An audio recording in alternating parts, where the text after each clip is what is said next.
राधे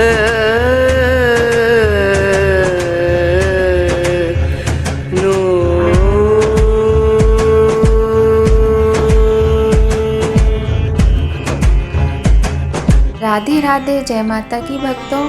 आप सभी का स्वागत करती हूँ स्पिरिचुअल ज्ञान साधना में और आप सभी से अनुरोध करती हूँ कि स्पिरिचुअल ज्ञान साधना को सब्सक्राइब कर लीजिए और बेल आइकन को प्रेस कर दीजिए ताकि आपको नई नई वीडियोस का नोटिफिकेशन मिलता रहे। मंगल मांगले शिवे सर्वार्थ साधिके शरण्य त्र्यंबके गौरी नारायणी नमोस्तुते। बोलिए शेरा वाली माता की जय, माँ शैलपुत्री की जय, माँ वैष्णवी की जय। तो कैसे आप सभी लोग बताइएगा कमेंट में ज़रूर और जय माता की अवश्य लिखिएगा। और यहाँ पर देखिए आज हम आपको आज की जो ये वीडियो है इसमें हम आपको बहुत ही महत्वपूर्ण बातें बताने वाले हैं। दैनिक पूजा जो नवरात्रि में प्रतिदिन की पूजा आप लोग करेंगे उससे जुड़ी हुई बहुत ही आवश्यक बात हम यहाँ पर करने वाले हैं। तो आप लोग पूरी वीडियो को बिना स्किप किए ध्यान से सुनिएगा, देखिएगा और बहुत ही इम्पोर्टेंट बातें हैं जो आपके काम आने वाली हैं। सुबह की पूजा हो या शाम की पूजा हो और दोनों ही पूजा में आपके ये बातें बहुत अधिक काम आने वाली हैं। तो सबसे पहले हम बात करते हैं कि यदि आप पहले दिन पूजा नहीं कर पा रहे हैं और किसी भी कारणवश, तो आप दूसरे दिन पूजा कर सकते हैं, दूसरे दिन स्थापना कर सकते हैं या नहीं तो बिल्कुल कर सकते हैं। आप पूर्ण श्रद्धा भाव से मन से कीजिएगा और माता रानी तो सदैव भी अपने भक्तों पर दयालु हैं और उनके दुखों को दूर करती हैं। तो आप अवश्य कर सकते हैं और कीजिएगा पूर्ण श्रद्धा भक्ति भाव के साथ। दूसरी बात यह है कि क्या आप कलश स्थापना कर सकते हैं कि नहीं कर सकते हैं। तो देखिए ये आपके ऊपर डिपेंड करता है। यदि आप करते हैं तो कीजिए और नहीं करते हैं तो कोई बात नहीं। लेकिन ये है कि जब आप कलश स्थापना करते हैं तो आपको अखंड ज्योत अवश्य ही प्रज्वलित करना चाहिए। ऐसा नियम होता है कि यदि कलश स्थापना हम करते हैं तो अखंड ज्योत अवश्य ही प्रज्वलित करते हैं। और एक प्रश्न आता है कि क्या हम बिना कलश स्थापना किए माता के 9 दिन की पूजा व्रत कर सकते हैं और क्या माता का हम पाठ कर सकते हैं, माता की पूर्ण श्रद्धा भक्ति भाव से पूजा अर्चना कर सकते हैं। तो जी हाँ, आप कलश स्थापना नहीं कर सकते हैं तो कोई बात नहीं, आप बस एक दिया प्रज्वलित कर लीजिए माता रानी के आगे देसी घी का और प्रयत्न करें कि गाय का घी मिल जाए और नहीं मिलता है तो कोई बात नहीं, आप तिल के तेल का दिया प्रज्वलित करके भी माता की पूजा अर्चना आदि कर सकते हैं। किंतु इस बात का ध्यान रखिए उन 9 दिनों तक आप प्याज लहसुन और मांसाहार शराब इत्यादि का प्रयोग नहीं होना चाहिए। घर में भी कोई ना करे तो बहुत ही अच्छा रहता है। किंतु जो व्यक्ति पूजा करना चाहता है माता की बिना कलश स्थापना के या व्रत रखना चाहता है वो इसी प्रकार से कर सकता है। और जो बिना व्रत किए पूजा करना चाह रहा है कि माता के प्रति बहुत अधिक प्रेम है तो उसको दर्शाना चाहता है माता को, तो उनको ऐसे ही करना है कि आप व्रत नहीं कर सकते हैं तो प्याज लहसुन का त्याग करें। जितने भी तामसिक भोजन होते हैं उनका परित्याग करें, प्याज लहसुन मांसाहार शराब इत्यादि का, और घर में पूरी सकारात्मकता के साथ माता की पूजा कीजिएगा बहुत अच्छे से। तो माता का आशीर्वाद अवश्य प्राप्त होता है। ऐसा आवश्यक नहीं है कि आप व्रत ही रखें, क्योंकि देखिए स्वास्थ्य को ध्यान में रखकर ही व्रत उपवास आदि किए जाते हैं। और देखिए जितना भी आपके पास जिस भी प्रकार से पूजा करने के साधन सुलभ हों आप उस प्रकार से पूजा अर्चना कीजिएगा, पूजा पाठ कीजिएगा। माता रानी सदैव ही प्रसन्न होती हैं। ऐसा कुछ नहीं है कि नहीं आपको हर चीज़ करनी है, ऐसा कुछ नहीं है। बस आप एक दिया प्रज्वलित कर लीजिए। स्वच्छता का विशेष ध्यान रखना चाहिए। देखिए मैं आपको बताना चाहूँगी कि स्वच्छता का बहुत अधिक ध्यान रखना चाहिए नवरात्रि के 9 दिनों में। और वैसे भी कोई भी पूजा हो तो भगवान की पूजा में स्वच्छता का विशेष ध्यान रखा जाता है। और स्वच्छता का पूर्ण ध्यान रखें, धुले हुए वस्त्र पहने, गंगा जल अवश्य छिड़क लें। देखिए जब हम माता की स्थापना करते हैं ना तो जो भी सामान हम मार्केट से लेकर आते हैं इस सब पर हम गंगा जल का छींटा अवश्य देते हैं। और हमने मॉर्निंग में जब पूजा की थी तो हमने ऐसे ही किया था और हमारे पास ये गंगा जल है तो हमने इसका छींटा सारे सामान जो भी हमारी पूजा सामग्री थी सारे में हमने जल का छींटा दिया था, गंगा जल का। और उसके बाद हम अपना पवित्रीकरण भी करते हैं। तो कुछ नहीं, आप अपनी अंजलि में थोड़ा सा जल लेकर गायत्री मंत्र पढ़ते हुए अपने ऊपर जल छिड़क लीजिए। इस प्रकार से शुद्धिकरण हो जाता है ना। इस प्रकार से फिर हमें पूजा आरंभ करनी चाहिए। अब हम आपको बताते हैं कि जैसे सुबह की पूजा आपकी हो चुकी है और सुबह की वीडियो में मैंने बताया भी था कि किस प्रकार से पूजा करनी है, उसी प्रकार से आप पूजा कीजिएगा। इसके बाद देखिए बात करते हैं शाम की। तो शाम के समय संध्या की जो पूजा होती है, संध्या की आराधना होती है, उसमें हमें किन बातों का ध्यान रखना चाहिए। तो सबसे पहले तो यही ध्यान रखना है हमें कि जो भी ये फूल हैं, माता के ऊपर हमने पुष्पों की जो माला चढ़ाई है, फूल चढ़ाए हैं, पान तांबूल है और जो भी ये सामान चढ़ाया है, इस सबको हटाना होता है। आराम से हटाइए, क्योंकि जो स्थापना का मतलब होता है कि जो भी चीज़ें हम रख चुके हैं उनका हिलना डुलना नहीं चाहिए बिल्कुल भी।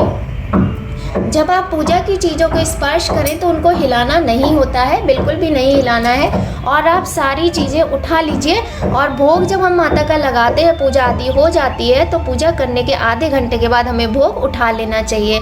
अब हम बात करते हैं कि जो ये भोग हमने लगाया है पंचमेवा का, बताशे का और लौंग इलायची का और इधर ये फलों का, इसका हम क्या करें। तो देखिए सबसे अच्छी बात ये, यदि आपको कोई कन्या मिल जाती है तो प्रतिदिन उस कन्या का पूजन कीजिए। कोई छोटी सी बच्ची प्यारी सी आपके आसपास में रहती है तो आप उसका प्रतिदिन पूजन कीजिए, क्योंकि माता रानी तो कन्या में ही वास करती है। छोटी छोटी बच्चियों को ही हम माता रानी का स्वरूप मानकर उनका पूजन अर्चन आदि करते हैं। और तो आप ये प्रसाद उनको दे सकते हैं थोड़ा सा। और इसके अतिरिक्त आप परिवार में जितने भी लोग हैं सभी लोग थोड़ा थोड़ा सा प्रसाद ग्रहण कर लीजिए। थोड़ा थोड़ा सा प्रसाद सबको लेना चाहिए और इस प्रकार से ये प्रसाद खाया जाता है जो माँ को हम भोग लगाते हैं, है ना। फिर और ये जो पान वगैरह है, यदि आप नहीं खा सकते हैं तो जो आप अग्यारी करते हैं, जो आप हवन करते हैं, उसमें इन पान का तांबूल का यूज़ कर सकते हैं। पहले दिन पान अवश्य चढ़ाइए, बीच में आपका मन है, आपकी सामर्थ्य है, चढ़ा सकते हैं तो चढ़ाइए, नहीं तो कोई बात नहीं। लेकिन पहले दिन प्रतिपदा और अष्टमी के दिन माता को पान का भोग अवश्य ही लगाना चाहिए। और ये हम आपको मॉर्निंग की वीडियो में बता चुके हैं कि किस प्रकार से लगाते हैं पान का भोग। और देखिए अब बात करते हैं 16 सामग्री का। तो जो 16 सामग्री होती है श्रृंगार की, ये हम प्रतिदिन अर्पित नहीं करते हैं माता को। ये जो सामग्री होती है ये पहले दिन ही अर्पित की जाती है। यदि आप पहले दिन किसी कारणवश नहीं कर पा रहे हैं तो कोई बात नहीं, मन में भ्रम मत पालिए। आप पूरे दिन के यदि व्रत हैं, आपने चौकी माता की रखी हुई है तो आप किसी भी दिन कर सकते हैं। लेकिन यदि आपने व्रत नहीं रखा है, इस बात पे विशेष ध्यान दीजिएगा, यदि आपने 9 दिन के व्रत नहीं रखे हैं तो आपको फिर दिनों का ध्यान रखना पड़ेगा। आप प्रतिपदा को व्रत है, पहला और आखिरी व्रत लोग रखते हैं प्रतिपदा और अष्टमी, तो आप या तो प्रतिपदा को चढ़ाइए ये सामग्री या अष्टमी तिथि को चढ़ाइए। और यदि ऐसा नहीं हो पा रहा है तो आप दिनों का ध्यान रखिए, वार का ध्यान, जैसे सोमवार, बुधवार और शुक्रवार, ये 3 दिन होते हैं माता को सुहाग सामग्री अर्पित करने के। बहुत ही सुंदर दिन होते हैं, बहुत शुभ माना जाता है इन दिनों में। अब देखिए बात करते हैं हम कि हमें शाम की पूजा कैसे करनी चाहिए। तो शाम की पूजा में हम यही करते हैं, सबसे पहले तो ये फूल पान वगैरह सब हटा लेना चाहिए और भोग तो हम पहले ही हटा लेते हैं। ये सारा सामान हटाने के बाद में आपको ज़मीन जो है वो पूरे अच्छे से क्लीन करनी है। देखिए हम जहाँ पूजा करते हैं हम वहाँ झाड़ू नहीं लगाते हैं, हम पोछा लगाकर ही क्लीन करते हैं। तो पूरा साफ़ सफाई का आपको ध्यान रखना है। साफ़ कर लिया, इसके बाद जो पूजा के बर्तन हैं आप इनको धो लीजिए। थाली को मैं नहीं धोती हूँ, थाली को मैं अगले दिन धोती हूँ। सुबह इसी थाली में मैंने पूजा की थी तो हमने अब इस थाली को शाम के समय हम नहीं धोएंगे और इसको हम कल सुबह में धोएंगे। इसके अतिरिक्त जो पूजा के बर्तन हैं इनको हमने अच्छे से क्लीन कर लिया है, साफ़ कर लिया है, दिया वगैरह बनाएंगे। और देखिए इसके बाद बात आती है अग्यारी की। अगर आप चाहते हैं तो आप अग्यारी शाम के समय अवश्य कीजिएगा, बहुत शुभ माना जाता है। अग्यारी करके आप पूरे घर में उसका जो धुनी टाइप से धुआं होता है ना, वो पूरे घर में दिखाइए। इस प्रकार से आप किसी प्लेट आदि में रख के अग्यारी कीजिए ताकि आप उस धुएं को पूरे घर में दिखा सकें। इससे क्या होता है, घर से नकारात्मकता दूर होती है और सकारात्मकता का वास होता है। माता रानी प्रसन्न होती हैं और घर में एक तरीके से नई ऊर्जा का संचार होता है जो कि बहुत ही सकारात्मक ऊर्जा होती है और सभी के लिए वो बहुत ही शुभ होती है। वातावरण शुद्ध होता है। इस प्रकार से अग्यारी की बात हो गई। अब बात करते हैं दक्षिणा की। तो दक्षिणा हमें प्रतिदिन नहीं चढ़ानी है। पहले दिन हम कब चढ़ाते हैं, क्योंकि हम संकल्प लेते हैं माता की पूजा का और हम दक्षिणा माता को अर्पण करते हैं। इस प्रकार से 16 सामग्री और दक्षिणा पहले दिन ही हम चढ़ाते हैं, प्रतिदिन नहीं चढ़ाते हैं। और और जो भी फिर शाम के समय आपको ये ध्यान रखना है कि माता रानी को जो भी है आपको भोग अवश्य ही लगाना है। माता रानी को आप भोग अवश्य लगाइएगा, चाहे आप लौंग बतासे का लगाइए, चाहे पंचमेवा का, चाहे किसी फल का, दूध का, कोई भी भोग आप लगा सकते हैं। और मैं आपको एक बात बताऊं, आज शैलपुत्री माता का दिन है, तो शैलपुत्री माता को घी का भोग लगाया जाता है, गाय के घी का। शैलपुत्री माता का जो भोग है, ध्यान रखिएगा, गाय के घी का भोग लगाया जाता है माता को। और आपके पास यदि हो तो आप अवश्य ही एक पात्र में थोड़ा सा गाय का घी लेकर माता के आगे रखकर और माता से विनती करें कि माता भोग लगाएं। तो इस प्रकार से आज शुद्ध देसी घी जो गाय का होता है उसका माता शैलपुत्री को भोग लगाया जाता है। तो ये छोटी छोटी सी बातें हैं। फिर हम बात करें शाम की पूजा की, तो देखिए शाम को सबसे पहले आपने यहाँ पर सफाई आदि कर ली, उसके बाद आपने ये बर्तन स्वच्छ कर लिए, जो भी पूजा के पात्र हैं आपने सारे बर्तन साफ कर लिए हैं। अब आपको स्वयं को साफ करना है। वो कैसे करेंगे? आप नहाइए, स्नान करना बहुत आवश्यक है। देखिए नवरात्रि के जो 9 दिन होते हैं ना, शाम के समय स्नान अवश्य किया जाता है। 4 बजे, 4:30-5 बजे तक आप स्नान कर लीजिए। उसके बाद पूजा की सारी तैयारी कर लीजिए। सारी तैयारी में बहुत ज़्यादा आपको कुछ भी नहीं करना है। बताया ना आपको मैंने कि आप ये दीप वगैरह तैयार कर लीजिए, इनको प्रज्वलित कर लीजिए। उसके बाद में धूप आदि माता के आगे जला दीजिए और इसके बाद में आपको माता को भोग लगाना है।